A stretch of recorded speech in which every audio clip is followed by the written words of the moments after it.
And now, Virgin Most Powerful Radio is pleased to present Hands-On Apologetics with renowned Catholic author and apologist, Gary Michuta.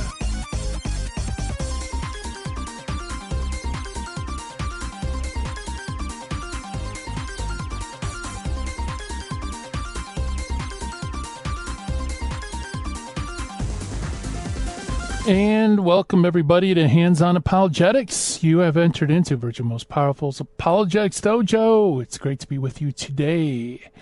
And I hope everybody had a great holiday weekend. And, man, it's great to be back in the dojo, get things swinging. I've missed you guys. I missed doing apologetics. And although it was a nice break, it's good to be back in the saddle. I hope you guys feel the same way. And we got a great show in store for us. We're going to have a good friend, William Hemsworth, with us, who, as you know, is a convert and has lots of really great stuff in terms of Bible studies and apologetics and so on. We're going to be talking about a book in the Old Testament, Jeremiah, and what Jeremiah has to say about suffering and hope. And I think it's going to be a great, great show. That's coming up on the other side of the break. On this side of the break, we're going to do what we always do, folks. We're going to get back into the swing of things and look at informal fallacy and also meet an early church father. Today's finding the fallacy, by the way, is the circular reasoning fallacy. And we're also going to meet an early church father. Today's early church father is Cyprian of Carthage. Very important early church father, Latin father. And we're going to learn about Cyprian and his history. And all that's coming up today on Hands-On Apologetics. But before we get into all of that, I want to welcome all of you to the show. So welcome aboard, all of you listening on radio around the country. And, of course, you live stream peeps, good to see you again. And also all of you listening via podcast around the world and in the future. It's great that everybody's back. And, like I said, getting back into the swing of things. Had a big moment, actually, during the holiday on the Apocrypha channel. We crossed the 5K mark for subscribers. So for you who have visited the channel and checked out William Albrecht and David Zavaris and myself, all the videos we've been putting up on the Old Testament Deuterocanon, those 7 Old Testament books that Catholic and Orthodox Bibles have, but Protestant Bibles don't have. If you subbed, you've contributed to that, and I really appreciate it because, man, when I first started that channel a little while ago, I was hoping for 100 subscribers. I thought, man, if I get 100, I'm styling because it's a niche, but it's incredibly important niche. So I was shooting for 100. Then we got 100, shooting for 200. Then we got up to like 1K, 2K. Now we're up to 5K and starting to get some visibility. So I want to thank all of you for checking out, subscribing, liking, doing all that stuff. And by the way, if anybody hasn't, maybe you're new to the show and you're interested why you have these 7 books. Were they added by the Catholic Church or did Protestants remove them? If that's an issue for you and you want to learn in detail all the stuff behind this interesting thing, check out my channel on YouTube. It's called the Apocrypha Apocalypse. You could probably just type in Gary Michuta on YouTube and it'll come up. And, check it out. And if you feel disposed, please subscribe. And let's see how high we can get the number. It's kind of cool.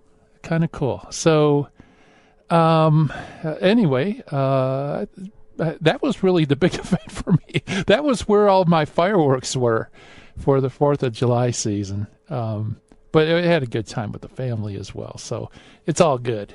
Okay, let's do our finding of the fallacy. Today's finding of the fallacy is the circular reasoning fallacy. The circular reasoning argument or circular reasoning fallacy is an argument that comes back to its beginning without having proved anything. An argument consists of one or more statements called premises and a claim, a conclusion. A premise is any good reason or evidence that supports the argument's conclusion. However, when you're doing circular reasoning, what happens is the conclusion somehow ends up at least implicitly, in one or more of the premises. In other words, you're assuming your conclusion and then using that assumption as evidence for your conclusion. And hence the argument goes around and round in circles. This is one of those fallacies that it requires some attention. You need to be listening very closely when a person is explaining why they believe something, right? And I always say, when it comes to defending the faith, listening is actually more important than what you say. And what you need to do is carefully follow each step of the argument. Usually you're able to pick out circular reasoning pretty easy. But like I said, sometimes it can be quite subtle and implicit. And it only comes out once you really start investigating each premise slowly, point by point, that you see that happening. But I've encountered arguments that I didn't realize it was circular until weeks after I heard it or read it. So it does require some attention, and it's a very important and fairly common fallacy in the area of the apologetics. So there you go, folks. Today's Finding the Fallacy, the circular reasoning fallacy. All right, now let's meet our early church father for today. Important one. It is St. Cyprian of Carthage. Now, St. Cyprian was Bishop of Carthage. He's often called the African Pope.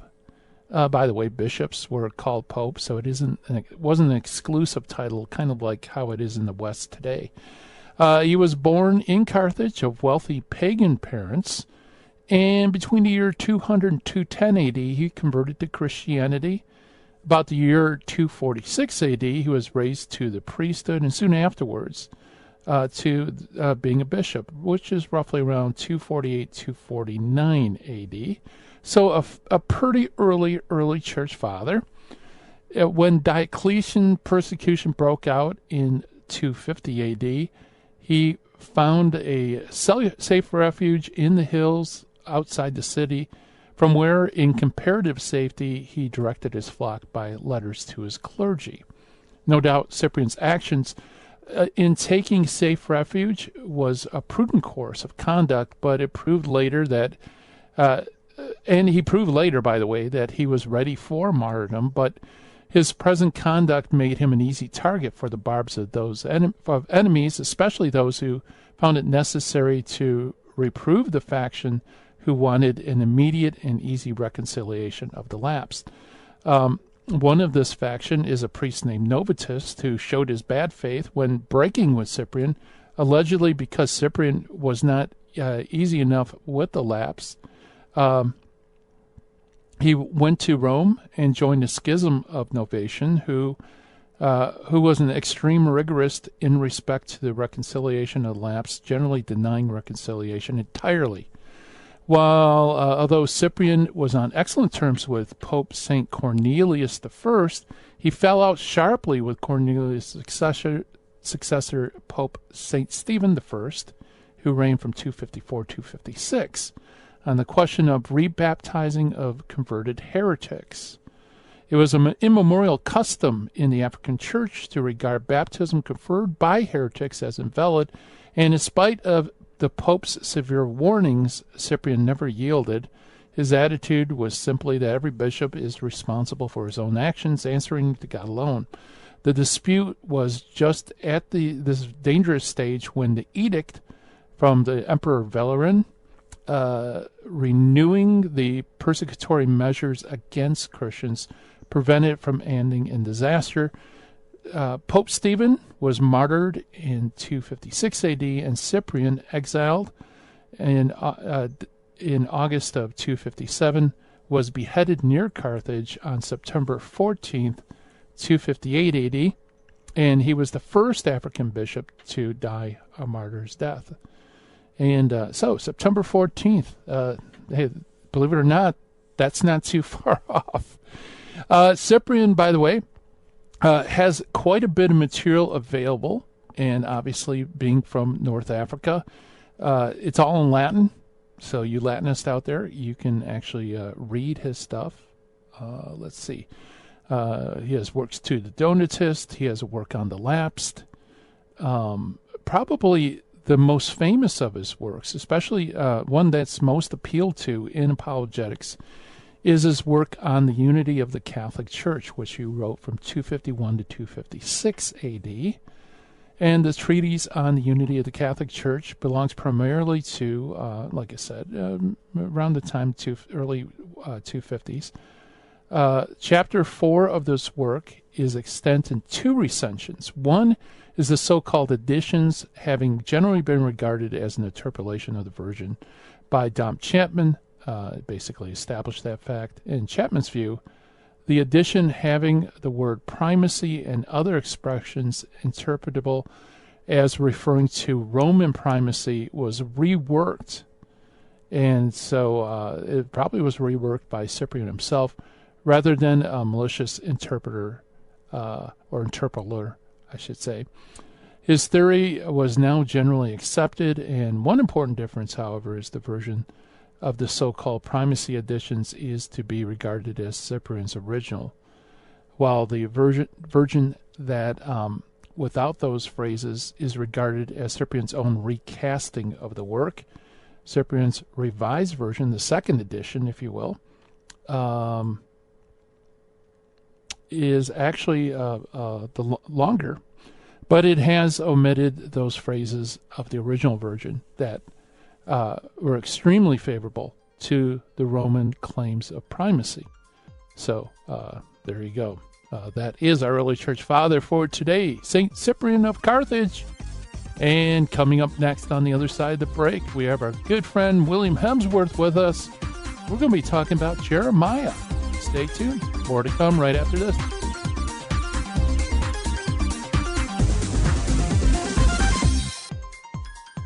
Now, back to Hands-On Apologetics with Gary Michuta.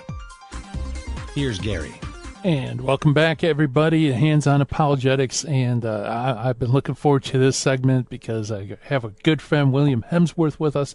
As you know, William is a former ordained Baptist and Lutheran who converted to Catholicism while attending seminary. He's the husband and father of 4 who's passionate about passing on the faith. And he has a great channel on YouTube. Check it out. It's the Bible Catholic, and just does fantastic work down there in sunny Arizona. And William Hemsworth, welcome back to Hands-On Apologetics. Thanks, Gary. It's good to be back with you, and congratulations on 5,000 subscribers over on Apocalypse. That's huge. Congratulations. Yeah, thanks. Yeah, it's surprising, giving it's such a niche, But I'm very grateful, and it's largely due to my friends William Albrecht and David Zavaris. Really, I'm the one that's suppressing it. It would be a lot bigger if it wasn't for me. But anyway, hey, it's good to see you back on the saddle because you have been busy at the Bible Catholic channel, right? Been trying to do some stuff over there. We had a nice interview with yourself on your new book, The Gospel Truth, last week. Encourage everyone to check that out. Been doing some more YouTube shorts because that seems to be how YouTube is moving. And going to have a couple more interviews this week before I head back into teaching middle school next week. So we have a nice couple days coming up. And yeah, been busy, a lot of things happening. And we can talk about that later in the show. Maybe before we get off air, but yeah, middle school. You guys are still in session? No, my district is year round, so the teachers actually go back on Friday. Okay, and the students come back on the 17th. So we have our professional development meetings and death by meeting, basically, for a week is kind of how it goes. Oh yeah. My wife's a teacher. I know exactly how that goes. But that's tough year round, though. You don't get a break from the heat. But speaking of heat, when we did our interview, it was pretty darn hot there in Arizona. How is it cooled off at all? Is it getting worse? Today the high is only supposed to be 103, so we're very grateful. Friday it was 111, Gary. It was a lot hotter than the day before when we had spoken. So wow. it got how it works here is it gets hot and then our rainy season comes and then it cools down. But we finally have a chance of rain for Saturday. So fingers crossed on that one. Pray for rain. Very good. Yeah. Yeah. And speaking of prayer, talk about a man of prayer is Jeremiah the prophet, right? I mean, Yes. boy, all the prophets, the calls of the prophets are, I would not want to be a prophet, right? I mean, you have Ezekiel, he has to do all sorts of weird prophetic signs and so on. But I think of all of them, Jeremiah, man, God really called him to a really difficult situation, right? Yeah, very difficult. I mean, he's called the weeping prophet for a reason. The people are they're about to be captured by Babylon later on, especially in the later chapters of Jeremiah, like Jeremiah chapter 29, for example. The Babylonian exile has happened. The people still aren't really listening to him. It's like this poor guy, he's trying to do the will of God. He's trying to do what God's telling him to do, and no one is paying attention. Luckily, I mean, eventually they do, but goodness, how many of us, after saying, after so many no's, be like, well, forget you guys then. You don't want to listen? Forget it. I'll just go somewhere else. But Jeremiah persists. This is his mission from God, and he's sticking with it. God bless him, and praise God for it, because we have this great book in the Old Testament that we can learn so much from for today's world, and for our own lives, through what is captured here. Yeah. Yeah. Every time I read Jeremiah, I just picture him inside the city walls, surrounded by the enemy. Everybody is, ready to defend their lives. And God says, hey, Jeremiah, tell them to surrender. It's like, excuse me, Lord, is this my con? Did I receive that correct? You want me to tell everybody here to just give up? And it's like, boy, man, what a tough call. But anyway, yeah. So Jeremiah, fascinating book. So we'll go wherever you want to go with Jeremiah. Where do you want to start? Okay, well, I think I really want to focus on chapter 29. Obviously, it's later in the book. But there's a verse in there that a lot of people post because it is a very inspirational verse, but they really don't have an idea of what it's about. Jeremiah 29, verse 11. I know, the plans I have for you, says the Lord, plans for a future and a hope. It's great. It's very inspirational, but what does it mean? And I will kind of want to go through the background, because there's so much background there, not only in chapters before, but the chapters afterward. First of all, Jeremiah 29, it's a series of letters from Jeremiah to the exiles, and the exiles are writing back. And so we see Jeremiah encouraging the exiles to raise their families, to grow gardens, be fruitful citizens, and work for the benefit of the land they're in. And like you said, I mean, God tells Jeremiah to tell the people to give up. And here's Jeremiah telling them, you're in Babylon, flourish, raise your families, plant gardens, pray for the people around you.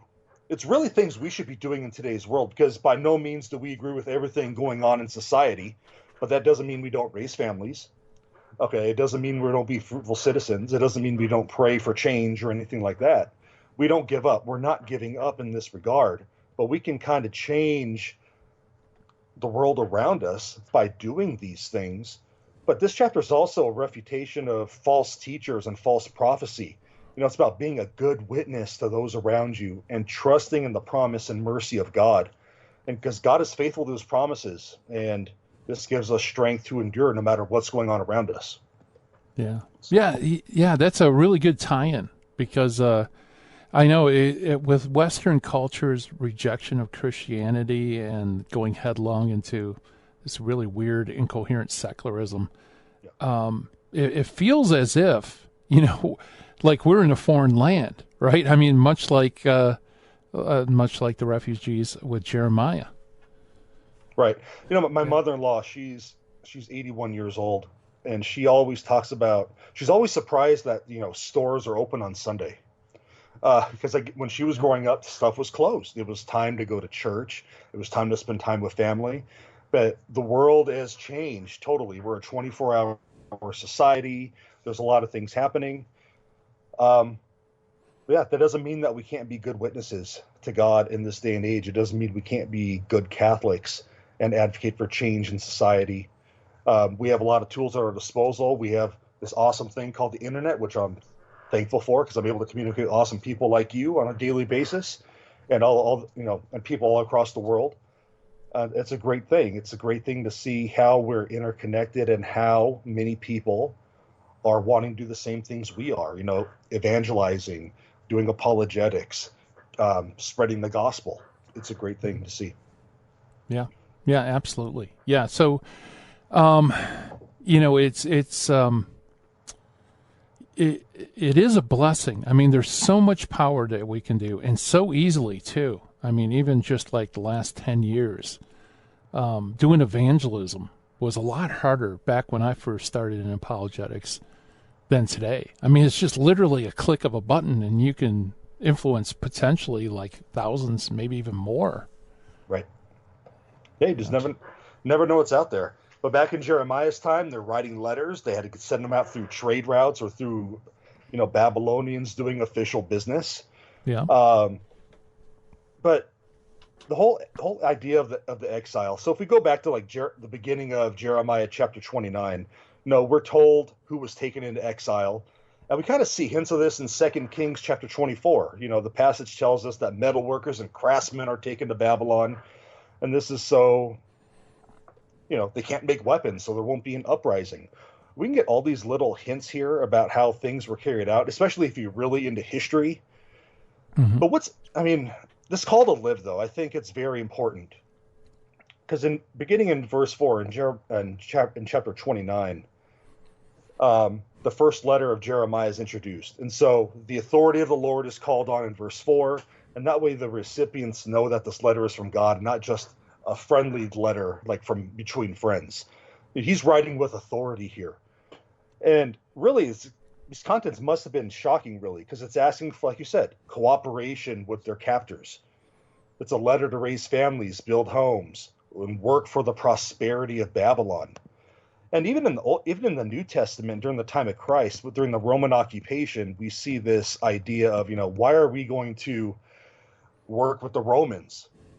But here's God working, telling through Jeremiah, telling the people, hey, work for the prosperity of the nation around you. Be witnesses. Be witnesses of me. It's practical in many ways. I mean, it's an acknowledgement that the Lord had acted through Nebuchadnezzar to punish the people for their disobedience. I mean, think about, I like to tell this to people, this big theme through the Old Testament. The people come to God. They abandon God. They come to God. They abandon God. They're sorry. They come back to God. Then they abandon God again, over and over and over again. And sometimes we look at this scenario and we're like, these stupid Israelites, what are they doing? But how many times do we do that? Yeah. I mean, God's mercy is so abundant and free.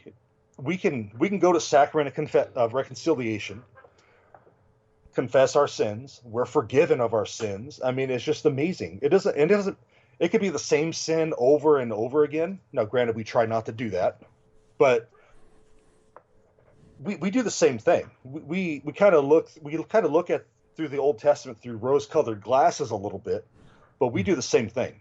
Just like with Judas, Judas betrayed Jesus for 30 pieces of silver. How many times have we betrayed him for free? But he takes us back every time. God's mercy is amazing, and that's really what's being communicated after their punishment. This mercy is being communicated. But just because they were in exile didn't mean that they didn't have a mission. Okay, they were being punished for sin and disobedience, but they had the responsibility to show the truth of the true God. And that's the same responsibility we have in today's day and age as well. The truth of the church that Jesus established. No matter what's going on in our nation, in our culture, that's our responsibility. As Catholics, we are called to evangelize, to go forth and spread the gospel, to spread the truth, the teachings of Jesus Christ. It's not just for the priest, it's not just for the deacon.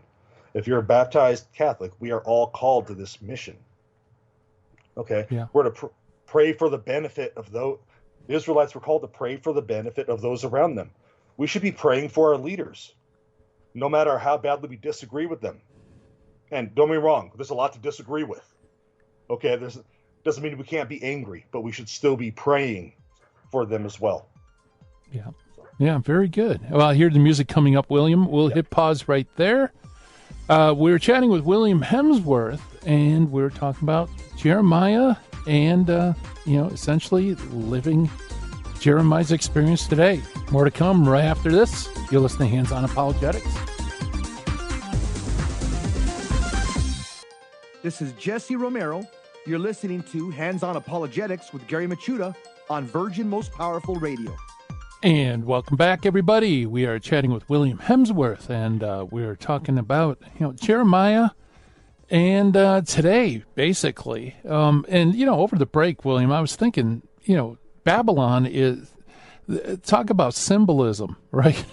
Right. Babylon is the quintessential enemy of God's people, right? You see that not only in the Old Testament, but even in the book of Revelation. Right. So, whenever you're surrounded by enemies, you're basically in Babylon again, right? Spiritually Essentially. speaking. Right. And, and so it makes perfect sense that Jeremiah tells his people to pray, for the good of Babylon, just like Jesus says to pray for our enemies. Right. And how hard is it? I mean, honestly, we could see what Jesus says there, pray for your enemies, and say, okay, that seems pretty easy.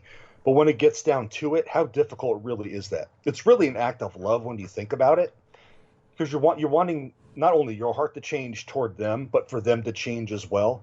You're wanting God to work in both of your lives, and when you're praying for your enemies, it's an act of love that it's very hard to do, but it's something we're called to do. And way back in the Old Testament, Jeremiah, he's telling the people to do the same thing.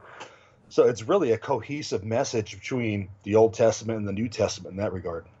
Yeah, absolutely. And also you mentioned in the last segment about this roller coaster ride you see in the Old Testament, yes, and how jaded we are, And it's funny when God blesses his people start saying, taking steps saying, well, maybe I can get away with this, get away with that. And then before you know it, they're sinning grievously against the Lord. And God usually sends a foreign nation, right, to punish them. Right. I think about it. Just a little sin, we let it in, and we're going to watch it grow really fast. Yeah.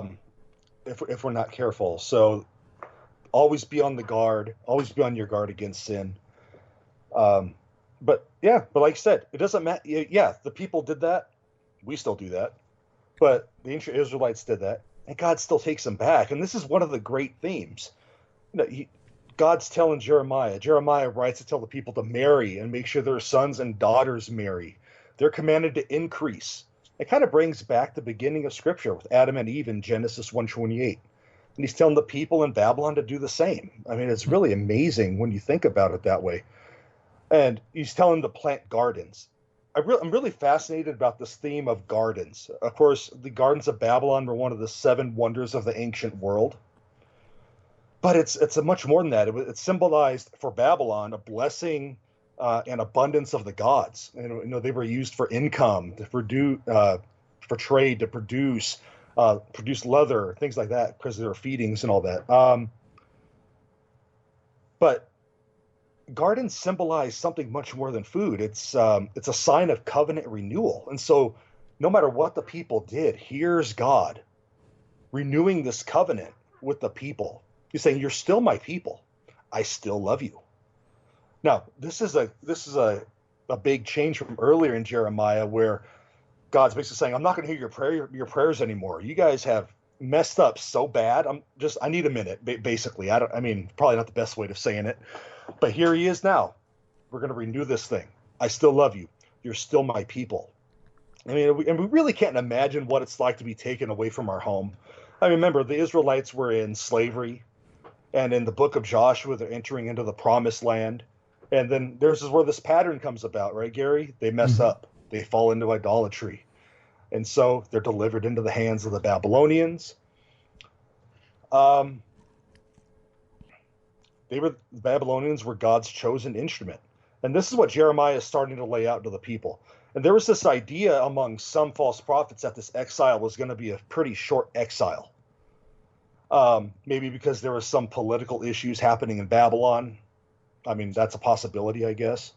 Mm-hmm. But Jeremiah is telling them, be fruitful, make yourselves at home. He's pretty much dispelling the theory that this exile is going to be short. So one prophet is right, one prophet is wrong. So which one is it? Jeremiah is pretty much drawing a line in the sand at this point. And so these other people are saying this thing is going to be short, within one generation, essentially. But that's not the case. I mean, this lasts for 70 years. So Jeremiah is saying, make yourselves comfortable. Do what you can. Be witnesses. You know what you did wrong now. You know what you did wrong. Recognize what you did wrong. Repent. I mean, there's no time. Jeremiah 29:10 doesn't specify a length of exile. But it leads into that hopeful section I was telling you about, Gary, the one that is taken out of context a lot. And we'll get to that in a minute. Sorry, excuse me. Allergies. That's the bad thing about summer in Arizona. Excuse me. My apologies. All right. The call to hope. Jeremiah 29:11. I know the plans I have for you, declares the Lord. Plans for welfare and not for evil, to give you hope and a future. This goes forward in the next few chapters of Jeremiah, chapters 30 through 33. It's known as the Book of Consolation. And this is very important because Jeremiah, he's talking about shalom here, this perfect peace that can only be found in God. So up to this point, the people of Israel, they've strayed. They've tried to find peace in all these other idols around them. Okay, they've worshipped false gods. Perfect peace can only be found in God. And that's a good message for us today as well. We're surrounded by all this great technology. I'm talking to you on a laptop. We have these things here, the cell phones, right, that take up a lot of our time. Mm-hmm. We're looking at all these videos, and there's nothing wrong with watching videos. There's nothing wrong with the cell phone. But it does become a problem when it's taking place of God, when we're getting on our cell phone, maybe instead of spending time in prayer, instead of reading scripture, whatever the case is. These things, these great pieces of technology will never give us the peace of God. Only God can do that. So that's something we also need to realize today. So the Lord tells the people to seek him, and he's going to be found. He tells the people to call upon his name. And this is very important because, like I said, in chapter 11, God said he would not listen to their prayers. It's because they broke the covenant. But in Jeremiah 29:12, God renews that communication. It's that covenant renewal that we talked about with the symbolism of the garden. So he's encouraging Jeremiah is encouraging the people to pray because he says now that their petitions will be heard. Okay. Jeremiah writes, you will seek me and find me when you seek me with all your heart. That's very important. Are we seeking God with all of our heart today? Or are we going through the motions? Sometimes we're guilty of going through the motions, Gary. I mean, sometimes we may go to Mass, we'll start to recite the creed and be like, I believe one God, the Father Almighty, creator of heaven and earth. And we're just saying the words, but we're not meditating on them. We're not praying them. We're falling into that. We're just falling into the motions. And when we do that, it's time to step back, maybe reevaluate, and remember everything that God has done for us, because he's done so much. There's always something to be thankful for, no matter what is going on in our lives, even if we can't see it. It's hard when we're going through a period of suffering to see the positives. But if we step back, take a deep breath, maybe just say a quick prayer and then just evaluate, there will be something there that we could focus on in the midst of our suffering. And as long as we're seeking God with all our heart during that time of suffering, I strongly believe that we will get through that suffering, and we're going to see those blessings that he's given us throughout that time, just to strengthen us through that time of suffering. Because he said he's always going to be there. Okay, he's not going to leave us during our time of suffering. And we really need to realize that. Yeah, I guess, when the culture has imbibed Catholicism like it was, a decade ago or earlier, yeah. It's easy to kind of go with the flow and not really seek God with all your heart, right? Right. It's during suffering when all those things are stripped away from us right? And we end up in this culture that's very anti-Christian, anti-Catholic, that it becomes a lot easier, right, to focus on God, because that's all you have, ultimately. I mean, right. That's what we have.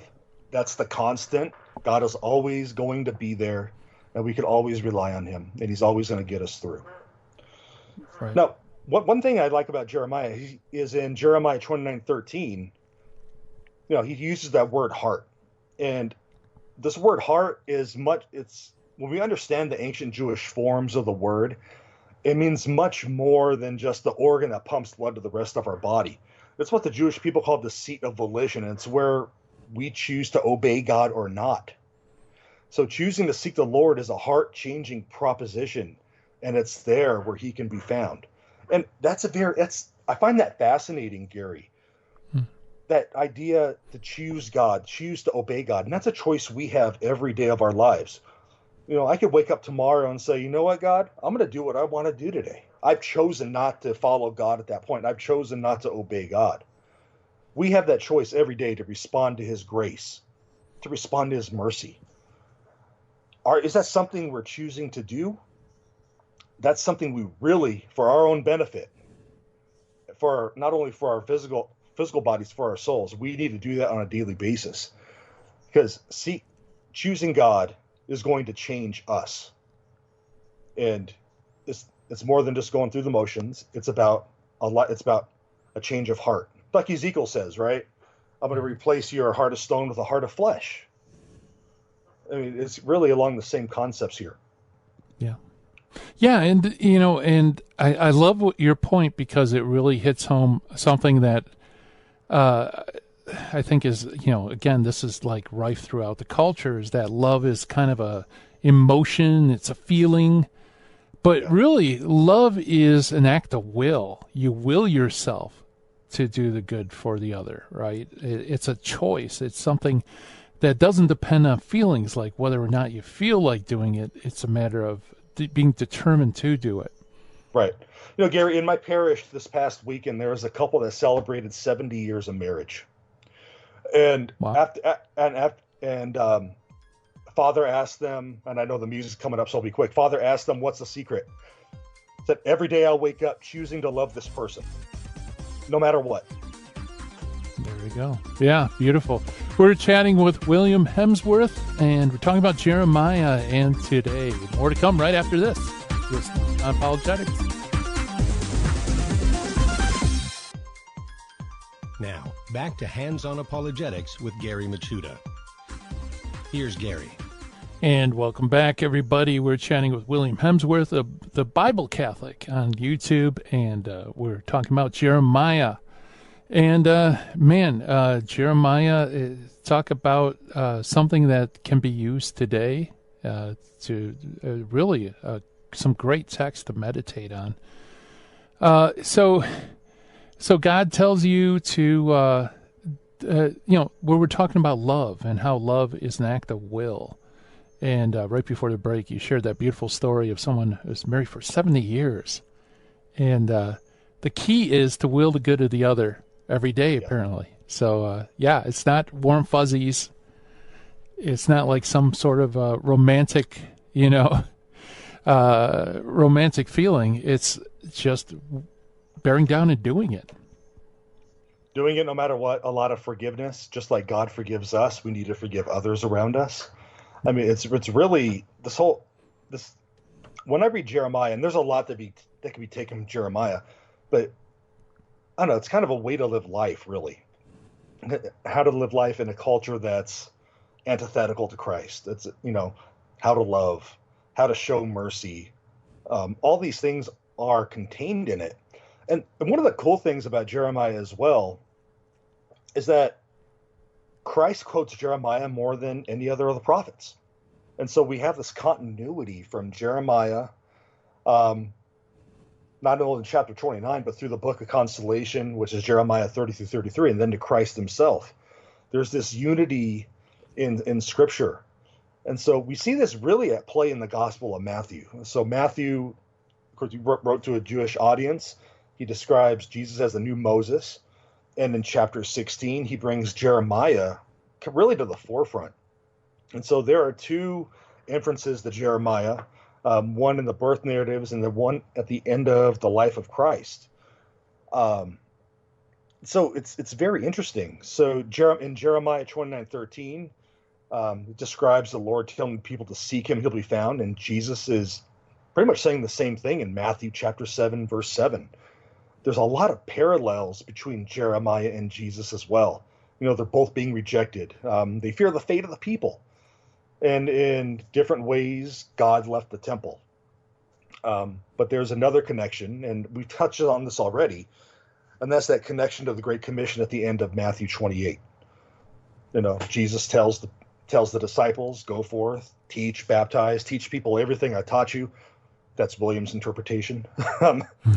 But this was not a command to stay in their house and to talk about Jesus with their friends, but it was a call to action. Just like for us, it's a call to action. It's a call to get uncomfortable, to go somewhere you may want to go, to spread the good news, to spread the gospel of Jesus Christ. And so Jeremiah tells the Jews in diaspora to build and plant among the people of Babylon. By doing this, they were able to testify to the goodness and mercy of God to a pagan people. What a great witness could that have been? And we see this later on in the book of Daniel with Shadrach, Meshach, and Abednego when they refused to worship the golden statue. And by not doing so, they were thrown into the furnace, just like the false prophets in Jeremiah chapter 29. We didn't touch on that. But there were false prophets in chapter 29, and they were burned in the furnace as well. So apparently Babylon liked that fiery furnace. But Christ appears to those three in the fiery furnace, and many were converted, and they were witness, and it started with Jeremiah telling them to live their lives, to worship the true God, and pretty much bloom where they're planted. Yeah, absolutely. And but that did not mean become part of the culture in a sense Absolutely. that becoming pagans or whatever. Right. That's exactly what the three children in Daniel ran into, right? Right. Because they wouldn't adopt pagan practices, but they Right. remain faithful. And that's really good points. And God blesses the Jews in exile. He does. That's another thing. It's if you can imagine conquering your enemy and ends up your enemy's doing really well, in your own land, that's got to cause some concern, because it's like, well, who is this God that blesses these people even after they've been punished? Right. Yeah, it's really, think about that for a minute, for everyone listening. The people are conquered. They're taken to a foreign land. Jeremiah tells them to pray for the benefit of the land. Babylon flourishes. What testament is that to them? There could have been uprising, and I'm sure at some point there were. But to do what God is telling you, no matter where you're at, it's going to be a testament. It's going to be a testimony somewhere. And like you said, Gary, this doesn't mean we adopt the culture around us. Not at all, especially with everything going on in our world today. No, Christianity has always been countercultural, always has been, always will be. Now, that doesn't mean we go out and cause derision. It doesn't mean we go, and cause issues or anything like that. We stand for the truth, but we stand up for the truth in a loving way. We do it in love. We still show compassion for people. We still love our enemies. And we still do what we can to flourish where we're at, to raise our families in the faith, to teach our kids the faith, to make sure they understand the faith so they can teach it on to their kids. You never know what your legacy is going to be. What a great legacy would it be, Gary, where future generations say, you know what? I know the faith because my dad's dad, my grandpa taught me, my grandmother taught me, whatever the case is. What a great legacy in the faith that would be if my son would teach my grandson, because I taught him something about the faith and it stuck with him, and he's doing his best by the grace of God to follow the faith. That's a great legacy. And I think that's what we can learn from Jeremiah. We're still called to mission. We still have a job to do in this world, even though we're not of the world. We're still in this world for the time being. Jesus still tells us to preach the gospel. The church has a mission. We still teach the sacraments. We still teach apologetics. We still evangelize. We tell people about the hope that's in Christ, no matter what is happening in our world. And that's really something we can learn from Jeremiah. Yeah. Yeah, that's a very good point, especially since Jeremiah obviously knew that he would not live to see them come back from captivity.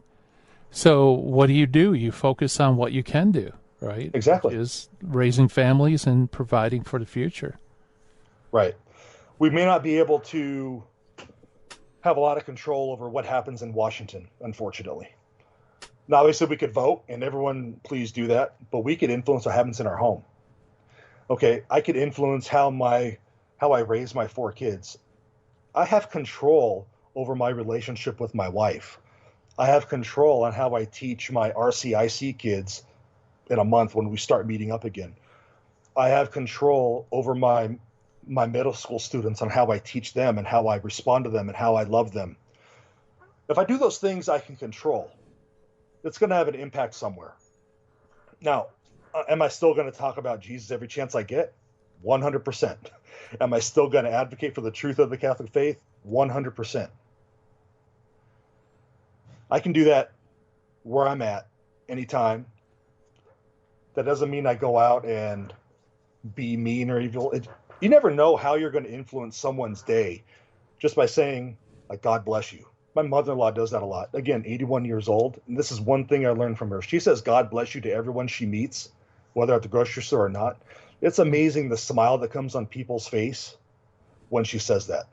I mean, who knows how their day was up until that point, but they smiled because this 81-year-old lady said, God bless you to him.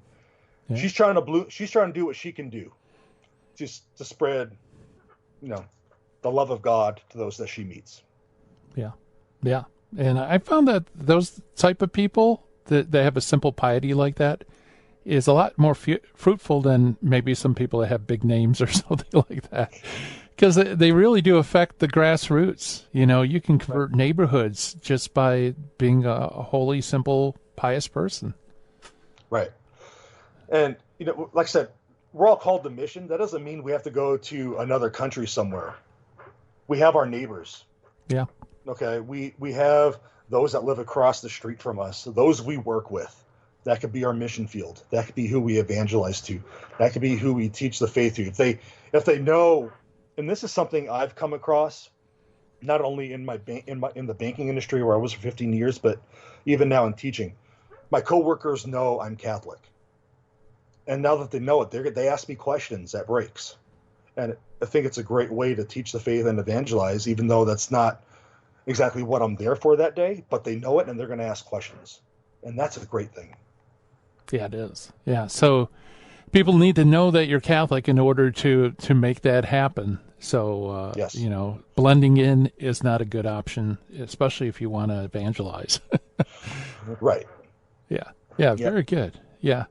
So, William, we're coming up to the end of the segment, and I always try to take a couple of minutes just to talk about stuff that, the guests have been up to. And you said that at the beginning of the show, you're trying to get some extra programs in.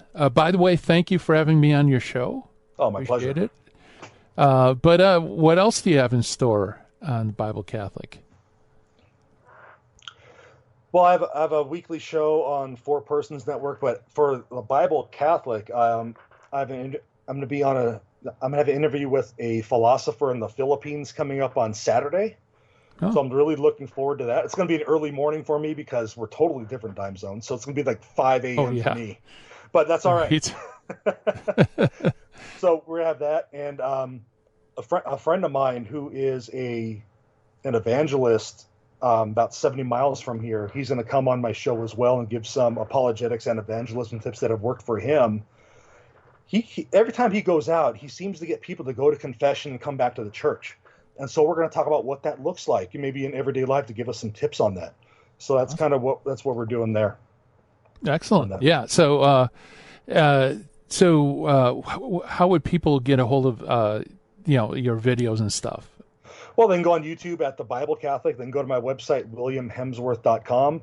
I'm on all social media platforms as well. You can just look me up, and there I am. I'm there. Yeah. You're a busy guy. I mean, on top of that, teaching and family and everything else. Yeah, that's awesome. And, really, really good work. I look forward to those programs coming up on the feed, too. That sounds really amazing. Oh, thank you. Well, yeah. So, William, I hear the music coming up. Thank you so much for coming on the show. We appreciate it.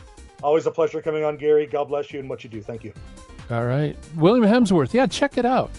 Bible Catholic on YouTube. Great stuff. Or WilliamHemsworth.com. And the hour's gone. Coming up next, High Impact Catholic Talk coming at you at the Terry and Jesse Show. Thank you so much for listening. And God willing, we'll be back again tomorrow with this thing we call Hands on Apologetics. Bye-bye, everyone. Have a great day.